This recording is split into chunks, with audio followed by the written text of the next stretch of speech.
This is TWiT. So Hiroshi Lockheimer announced on the Google blog that Google is going to start to charge Android device makers in Europe, so this is Europe only, in order to place the Google Play Store and Google Apps and Services onto their phones. It's the first time that they've ever done this. The new licensing fee was instated as a response to the EU's $5 billion antitrust ruling that we talked about last July. AOSP is going to continue to be free. Chrome bundled with Google Search is also going to continue being free. But things like the Play Store, Gmail, Calendar, and YouTube, those are all going to require a as yet unannounced, kind of strange, unannounced licensing fee in order for device manufacturers to include them. And I think this enables device manufacturers to do something really interesting that we haven't seen on Android, at least not Android with Google's apps and services on there, which is to mix and match, for them to really decide, like, we want these components, we don't want these. Usually they would ship on the OS layer and they'd be kind of baked in and included that way. Now it's really kind of up to the manufacturers in Europe to decide what pieces they want. And I imagine Play Store will make a lot of those because everybody wants the Play Store, right?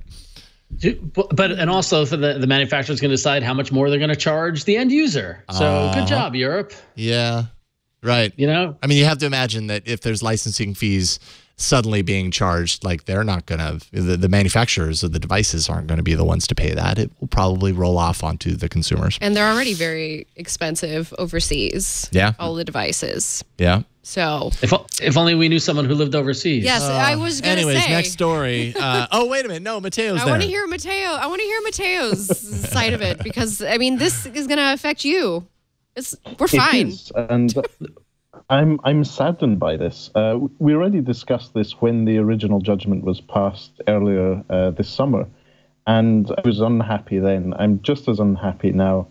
It's really sad that it's got to this point. But then again, I'm sure that as all well-run businesses do, they'll find some way to implement these charges, but find a way around it. So I wouldn't be surprised to see Google saying, well, buy a license from us for these apps, and we will do some co-marketing around your device through Google channels, or give you X amount of AdSense credit or whatever advertising credit manufacturers use.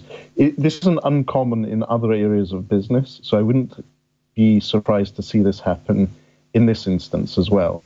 There's a governmental ruling regarding taxation or rules, and companies comply, but there's always some way of making sure business goes ahead as usual.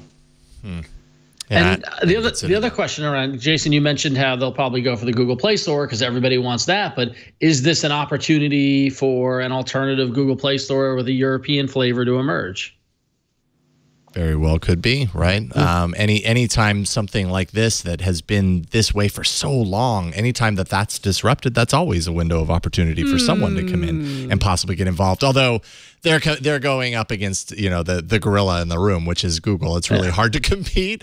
Amazon, you know, of course, they can still, companies like Amazon that are shipping Android that's completely stripped of all of this, nothing changes for them as far as I can tell. They're still able to do things the way that they are, and they have shown that they can be at least competitive to a certain degree, so it's not out of the realm of possibility. Boy.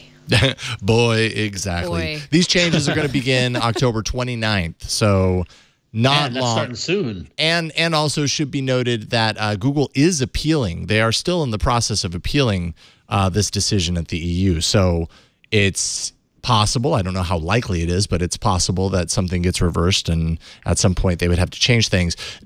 How do we feel about kind of, you know, we don't talk about fragmentation or the F word very much these days, but this is kind of that, right? Like in the European market, this is going to fragment things to a certain degree even more. Do we think that's going to have any sort of trickle-down effect? Well, it depends. It depends on what the results are. It depends on what manufacturers play along and which ones don't. Like with that mix, you know, what is the offering that is available in Europe, and that will drive whether, you know, it could be the license fee could be so minimal that they just all play along and it's no different.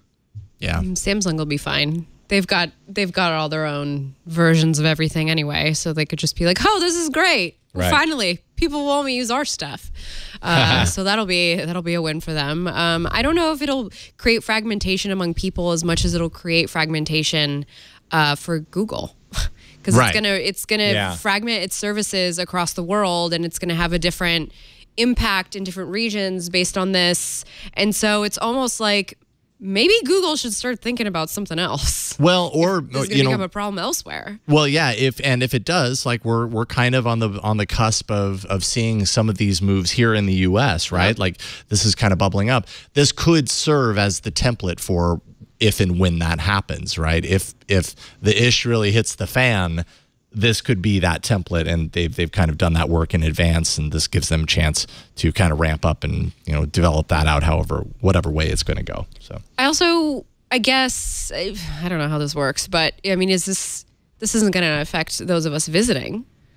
No, I don't think so. Unless you buy a phone, right? Right. I think it's just the devices that are sold in the. So I'm trying to think what happens when you start just buying. I mean, does that mean that Europeans will have to come here and basically buy devices to have them unlocked? The way that we would go to China to buy devices that are not sold here? Right. I don't know. What do you think, Matteo? It looks like you got something. It depends. I mean, this is quite an interesting challenge from a question of both device manufacturing, software devices, and how to ensure that particular devices with particular software loads are delivered to certain markets. So obviously, Android is a great platform, and as with all mobile devices, both the developers and the operating system have a lot of understanding of what's happening on the device. So they can tell what nationality the SIM card going into the device is. They can tell what IP address and what's the location of the device is, and they can set up the device accordingly. So it's not necessarily the most straightforward of solutions, but I'm sure that they'll be able to do that. Yeah. In the same way that there are different stock keeping units per device and particular variants of devices that go to certain markets and not others.